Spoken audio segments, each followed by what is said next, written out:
everybody, my name is Sandra and today I want to talk to you about guidance from above, how to connect with your spirit guides.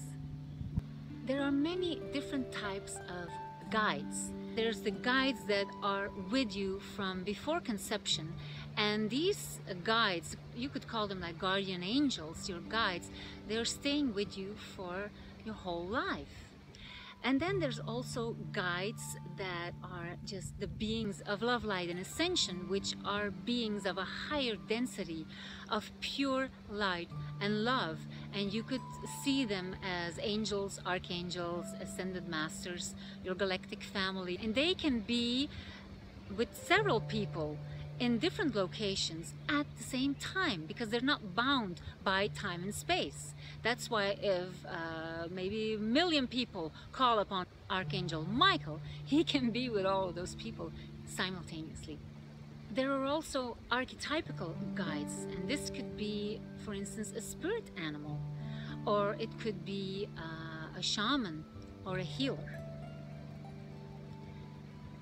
And most of the time, the connection with the spirit animals or with the archetypical guides comes through dream time, through meditation, where they just appear and you can feel their presence, you can feel their essence, and you can tune into that essence and get your strength, the strength that you need in that moment, or the healing medicine that you need in that moment from those archetypical guides.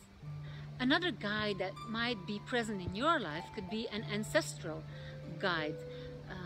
This could be from your lineage from many centuries ago, or maybe closer by. Maybe it's a family member that you physically knew and that is just there for you, to guide you, to support you whenever you need them.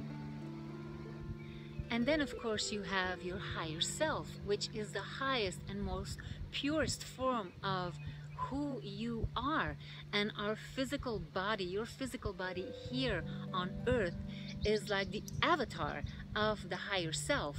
And it's one of the most potent guides that if you tune in and you listen, it can give you so many blessings and make your life so much easier, more fun, more playful, if you tune into that energy. So how do you get this guidance, this support, this healing that you might need from above, from your guides? Well, you have to be very aware that the free will concept is always at play. So you will need to ask for assistance, for guidance, for healing, for support. Or if you send out the message, the intention that you want the purest form of guidance, then you will receive it. And it's simple, by just stating that you are a clean, clear vessel to only receive the purest form of information. Then you're setting a strong intention to receive just that. This doesn't mean that a being of light won't intervene if there's like a life-threatening situation and it's not your time to leave this planet.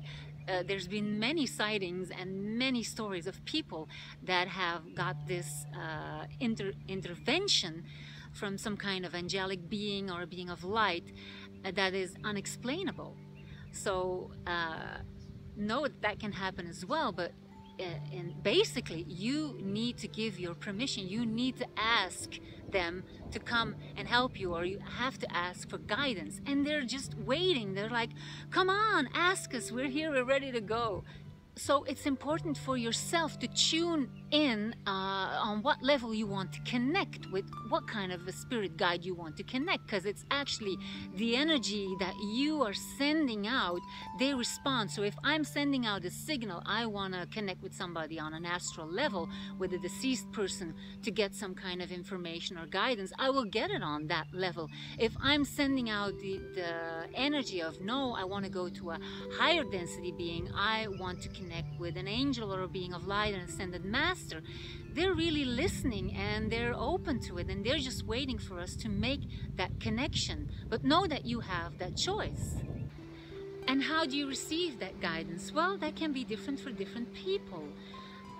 Some people see, some people know, Some people hear, some people feel.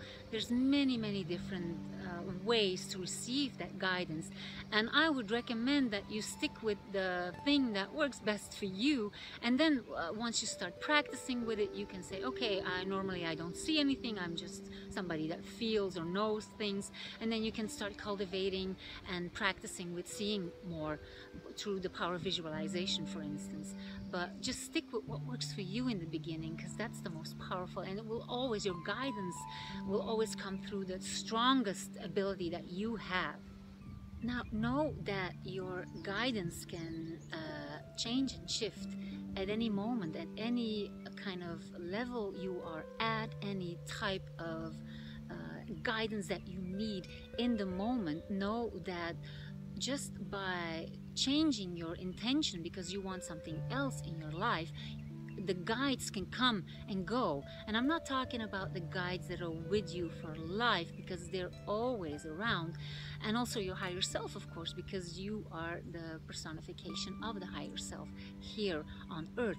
But all the other guidance, I mean, at one time you can have this strong connection to a power animal or to a certain angel or a being of light, but that can shift and change according to your own intention and on what you need at that time in your life. Now, let's say, for instance, that you are getting some kind of interaction, some kind of messages, or you feel the energy of a spirit guide and you don't really like the energy.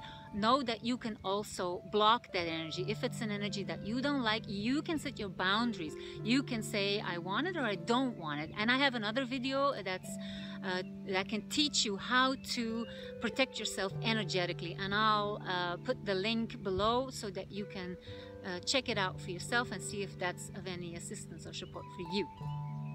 I hope this video helps you to realize that the power of your intention and intention is super powerful, and that you can call in that guidance, support, and healing and love at all times by just opening up that channel. And remember what I always say.